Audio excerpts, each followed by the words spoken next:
El juramento maldito de Salem. Cuando piensas en las brujas de Salem, ¿qué te imaginas? Seguramente sombreros puntiagudos, escobas, calderos con pociones verdes. Es la versión de Halloween, la fantasía que te venden en las tiendas de souvenirs de Massachusetts. Pero es mentira. Es una mentira cómoda que esconde una verdad mucho más siniestra, una verdad que no va de magia y hechizos, sino de un juramento de sangre forjado en el miedo, el dolor y la injusticia. Dicen que hay juramentos que no mueren con el tiempo, sino que se alimentan de él, y que las cenizas de Salem todavía respiran, justo bajo nuestros pies, esperando. Mi nombre es Daniel Foster. Soy historiador, o eso es lo que dice mi título. La verdad es que soy más bien un coleccionista de ecos, un buscador de las historias que se niegan a ser olvidadas. Y durante años, Salem ha sido mi obsesión. No la trampa para turistas, sino la de 1692, el epicentro de una locura que se tragó a toda una comunidad. Vine aquí buscando respuestas, intentando entender cómo la fe se pudo retorcer hasta convertirse en fanatismo, y cómo un vecino pudo convertirse en verdugo. Vine investigando un juramento olvidado, una leyenda que apenas se susurraba en los márgenes de la historia. No tenía ni idea de que estaba a punto de desatarlo todo otra vez. Llegar a Salem en pleno otoño fue un golpe de realidad. El aire frío y salado olía a océano y a hojas muertas. El centro histórico es un puro teatro, actores disfrazados de puritanos, tiendas con nombres como El Caldero Mágico y tours de fantasmas que prometen sustos de manual. Un carnaval montado sobre una fosa común. Pero si te alejas un poco del ruido, si te metes por las calles secundarias y te fijas en las casas de madera oscura, con sus techos inclinados y sus ventanas como cuencas vacías, empiezas a notarlo. El peso de la historia. Un silencio tan denso que el turismo no puede romper. Un frío que no tiene nada que ver con el clima. Mi investigación no estaba en las tiendas, sino en los archivos. En la biblioteca Peabody Essex, rodeado de miles de documentos quebradizos, pasé semanas descifrando la caligrafía imposible de los magistrados del siglo XVII. Solo quería entender el porqué. Y la respuesta, como casi siempre, era compleja y profundamente humana. Aquí es donde la historia real da más miedo que cualquier cuento de terror. En 1692, la comunidad de Salem era un polvorín. Ni siquiera era una sola Salem, sino dos. Salem Town, un puerto rico y próspero, y Salem Village, lo que hoy es Danvers, una comunidad de granjeros mucho más pobre y resentida. Había una lucha de poder constante entre las grandes familias, como los Putnam, que defendían los intereses del campo, y los Porter, que estaban ligados al comercio del puerto. Esa tensión envenenaba el ambiente. Y sobre ese conflicto, una fe puritana rígida y paranoica. Para ellos el diablo no era una metáfora, era una presencia real y activa que intentaba corromper sus almas a cada momento. El mundo era un campo de batalla, y el bosque que rodeaba sus casas era territorio enemigo. La Biblia lo ordenaba con todas sus letras: a la hechicera no dejarás que viva. El reverendo de Salem Village, Samuel Parris, un hombre desconfiado y arrogante, no dejaba de avivar esas llamas desde el púlpito, obsesionado con que el mal se escondía entre los suyos. La chispa saltó en el frío invierno de 1692 en la casa del propio Parris. Su hija de 9 años, Betty, y su sobrina de 11, Abigail Williams, empezaron a comportarse de forma extrañísima. Tenían convulsiones, se arrastraban por el suelo, gritaban cosas sin sentido. Un médico, incapaz de encontrar una causa física, dijo que las niñas estaban bajo una mano maligna. Estaban embrujadas. La histeria ya tenía a sus primeras víctimas y no tardó en encontrar a sus primeros verdugos. Presionadas por los adultos, las niñas acusaron a 3 mujeres. 3 marginadas, el blanco perfecto, Tituba, la esclava de la familia Parris traída de Barbados, cuya cultura y color de piel la hacían sospechosa, Sarah Good, una mendiga, y Sarah Osborne, una anciana que casi nunca iba a la iglesia y tenía problemas por una herencia. El interrogatorio fue un circo. Good y Osborne defendieron su inocencia, pero Tituba, probablemente después de una paliza del reverendo Parris, confesó. Y no fue una simple confesión. Fue un relato aterrador. Habló de un pacto con el diablo, de un hombre alto de pelo blanco, y de un libro en el que había visto los nombres de las otras dos mujeres. Su confesión, nacida del miedo, fue la gasolina que incendió la pradera, legitimó la casa de brujas y desató la paranoia total. Las acusaciones se multiplicaron como una plaga. Un grupo de chicas jóvenes, lideradas por Ann Putnam Jr., empezaron a sufrir ataques en plena corte, retorciéndose de dolor y gritando que los espectros de los acusados las estaban atormentando. Era la famosa evidencia espectral, el testimonio de que el espíritu de alguien, invisible para los demás, te estaba atacando. ¿Y cómo demuestras que tu fantasma no está pellizcando a una niña al otro lado de la sala? No puedes. Gente respetada empezó a caer.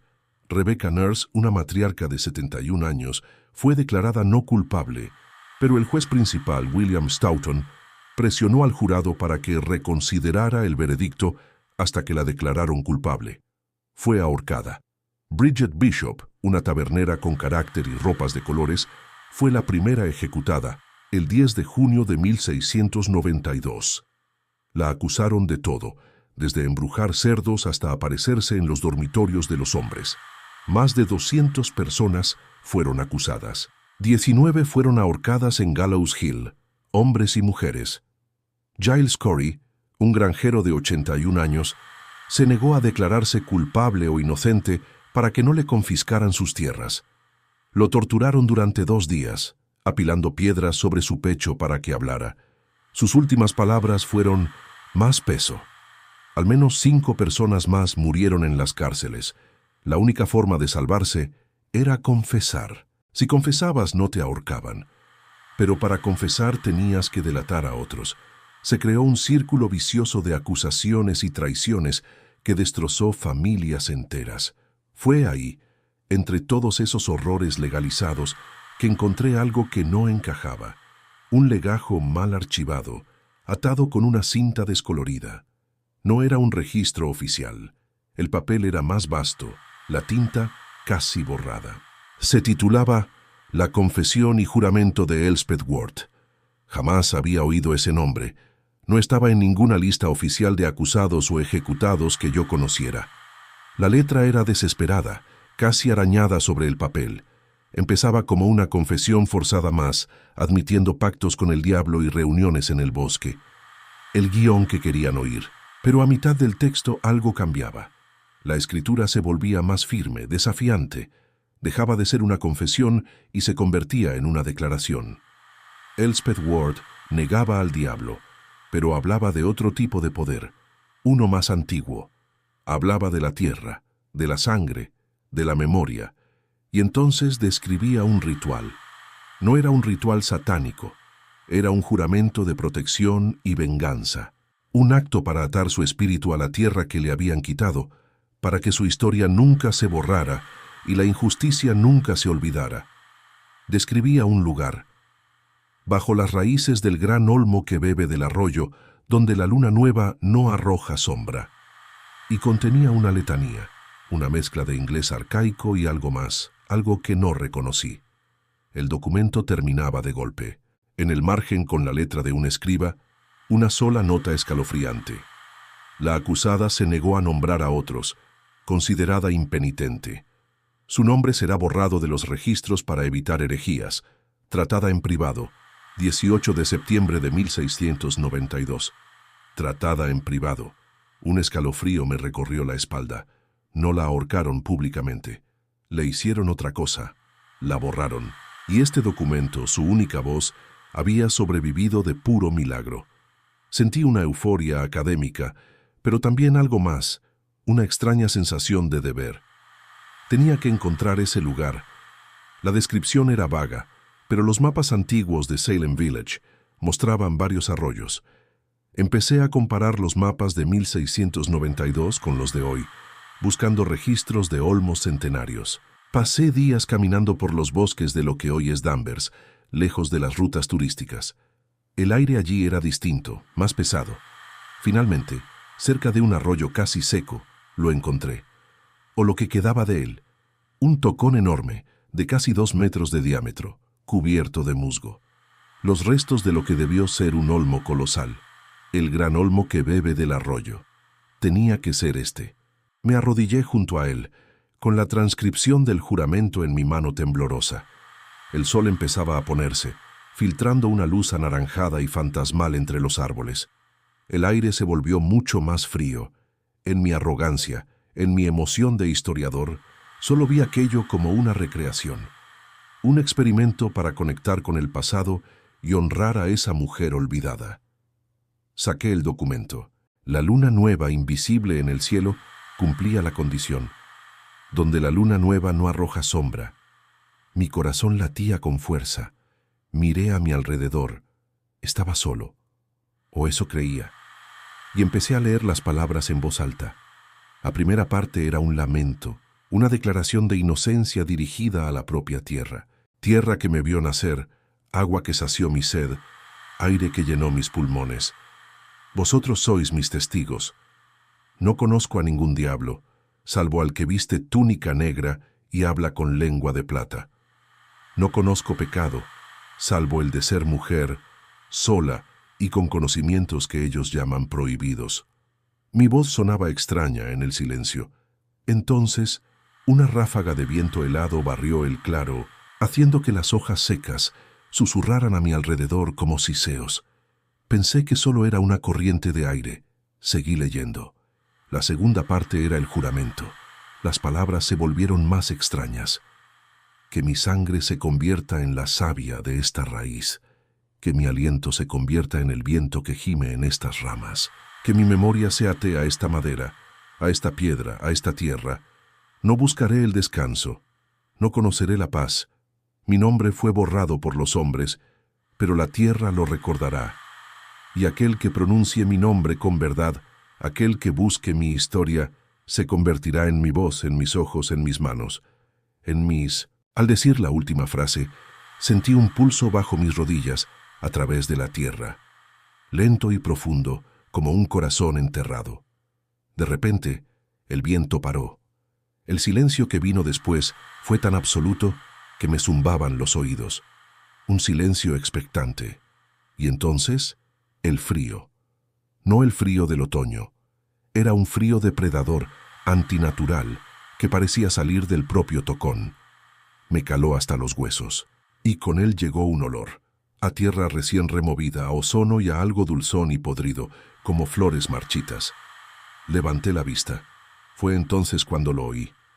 Un susurro, justo detrás de mí, tan cerca que noté un aliento helado en la nuca. No era una palabra, solo un sonido, un lamento exhalado, lleno de dolor. Me puse de pie de un salto, girando. No había nadie, solo árboles negros contra el cielo morado. El pánico me subió por la garganta. Esto no era un experimento, era real. ¿Quién anda ahí? Mi voz sonó patética. La única respuesta fue el crujido de una rama en la oscuridad, a mi derecha. Luego otra, a mi izquierda. Sonaba como si algo me estuviera rodeando, moviéndose justo al borde de mi visión. La arrogancia se había esfumado, reemplazada por un miedo puro y primitivo. Encendí la linterna y barrí el círculo de árboles. No había nada, pero la sensación de ser observado era aplastante. Entonces, el haz de luz volvió a posarse en el tocón y se me heló la sangre. De las grietas de la madera muerta manaba una sustancia oscura y espesa, casi negra. Mientras miraba aterrorizado, una de las grietas empezó a ensancharse con un sonido húmedo, como un hueso al romperse. Había cruzado una línea. El pasado no estaba muerto, lo había despertado, y ahora me estaba observando desde las sombras. No sabía a qué me enfrentaba, pero la historia de Elspeth Ward ya no era solo un apunte en un viejo papel, era mi realidad. Si queréis saber cómo sigue esto, si os atrevéis a seguirme en la oscuridad que desaté, suscribíos al canal, porque el verdadero terror no había hecho más que empezar. Salí corriendo de ese bosque como si me persiguiera el mismo diablo. No paré hasta que volví a ver las luces de la ciudad. Me encerré en mi habitación de hotel, intentando buscar una explicación lógica.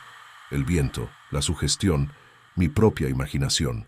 Pero no podía explicar el frío, ni el pulso bajo tierra. Y desde luego no podía explicar la savia negra que sangraba de un árbol muerto. El terror no acabó esa noche. Fue solo el principio. Elspeth Ward no se quedó en el bosque. Se había pegado a mí. Empezó con cosas pequeñas. Veía su reflejo por el rabillo del ojo en la ventana, una figura alta y demacrada detrás de mí. Cuando me giraba, nada. Las luces parpadeaban y se apagaban, y los susurros me seguían. A veces, lamentos. Otras, palabras claras con un veneno helado. Ladrón. Mentiroso. Tú me llamaste. Dormir no era un escape. Se convirtió en su territorio. Cada noche me arrastraba a 1692. No eran sueños, eran sus recuerdos. Vi a través de sus ojos. Supe que Elspeth no era una bruja, sino una curandera y partera. Su crimen fue ser dueña de unas tierras que un familiar de los Putnam codiciaba. Como se negó a vender, la acusaron.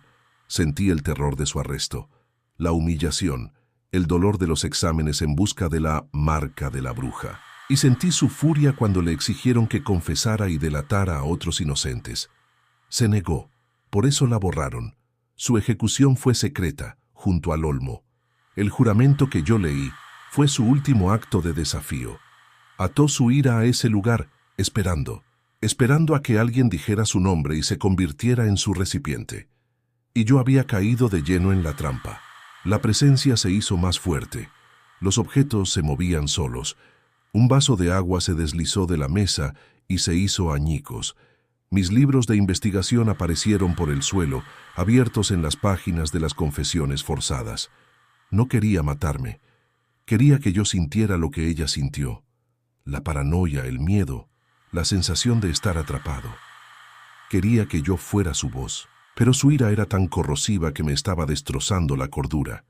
El clímax llegó una noche. La temperatura se desplomó. La bombilla sobre mi cabeza estalló. Y en la oscuridad la vi. No era una sombra. Estaba allí, de pie, a los pies de mi cama. Era una figura de pura desesperación, esquelética, con el rostro pálido como el hueso y los ojos ardiendo con un fuego frío. Levantó una mano temblorosa y señaló su propia garganta. Su boca se abrió en un grito silencioso que se tragó todo el sonido de la habitación. Lo entendí. Quería su voz. Quería que yo gritara por ella. Estaba paralizado de terror. Sentí una presión inmensa en el pecho, como las piedras sobre Giles Corey. Su voluntad intentaba aplastar la mía, usar mi cuerpo como un megáfono para su rabia. Luché aferrándome a mi propia mente. Cerré los ojos y en un acto de pura desesperación no grité su historia. Grité la de los demás. Bridget Bishop, ahorcada, grité en la oscuridad. Rebecca Nurse, inocente y ahorcada. Sarah Good, Sarah Osborne, John Proctor, George Burroughs. Grité cada nombre que recordaba. Los 19 ejecutados, los que murieron en prisión. Cada nombre era un escudo, una verdad que ni ella podía negar. Su tragedia, por única que fuera, era parte de una injusticia mucho mayor. Con cada nombre, la presión en mi pecho disminuía. La figura de Elspeth vaciló, su furia reemplazada por confusión. Cuando grité el último nombre, abrí los ojos. La habitación estaba vacía. El frío había desaparecido, estaba solo. Dejé Salem a la mañana siguiente. No miré atrás. ¿Vencí la maldición? No, no lo creo. No puedes vencer un dolor así. Simplemente lo redirigí. Elspeth Ward no se ha ido. A veces todavía la siento, como un escalofrío en un día cálido o un susurro que casi no oyes. Ya no es violenta, solo es un recordatorio constante, un peso en mi alma. Su historia y la de los demás ahora vive a través de mí. Me convertí en su voz, justo como pedía el juramento, pero no como ella esperaba. La historia de Salem no trata sobre brujas. Es una advertencia. Una advertencia sobre la histeria colectiva, el fanatismo y lo rápido que podemos volvernos contra los demás en tiempos de miedo. Es un recordatorio de que borrar una historia no la destruye, solo la condena a repetirse. Desenterré un juramento que nunca debió ser encontrado y le di voz a una rabia que durmió 300 años, que ahora tengo que vivir con los ecos, porque algunas historias no quieren ser leídas, quieren ser sentidas, y algunas maldiciones nunca terminan de verdad, simplemente encuentran un nuevo anfitrión.